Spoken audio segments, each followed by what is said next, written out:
Ona görə Allah bizə belə bir qayda deyir. Deyir ki, mənə sevdir özünü. Mən səni sevsəm, başqalarına da səni sevdirim. Özünü dağa daşa vurma. Qəlblər mənim əlimdədir. Mən səni sevim, məhəbbəti ürəklərə salıb. Gedib ona buna xidmət eləyib simovu itirmə. Xidmət eləyi Allah üçün elə. Cəmaatın könlünü ələ almaq üçün öz simovu, öz şəxsiyyəti itirmə. Hədisdə var, Allah 2 dəfə gülür. Allah gülməz, Allahda gülmək. Bu hədislər istəyir bizə çatdırsın ki, adam məsələn necə olur gülür.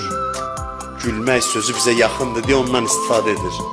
Allah 2 yerdə gülür. Harda gülür?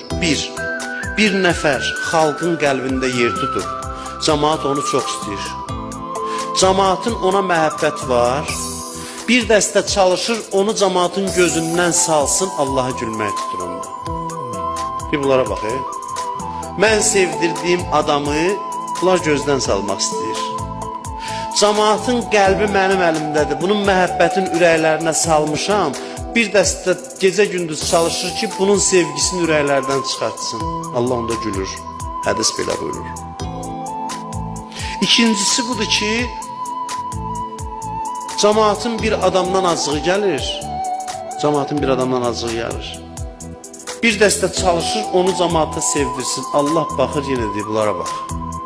Bunlar elə bilir qəlblərə daxil edə biləcəklər. Qəlblər mənim əlimdədir. Mən bunu sevdirməmişəmsə, nə edirsən, elə sevməyəcəklər onu.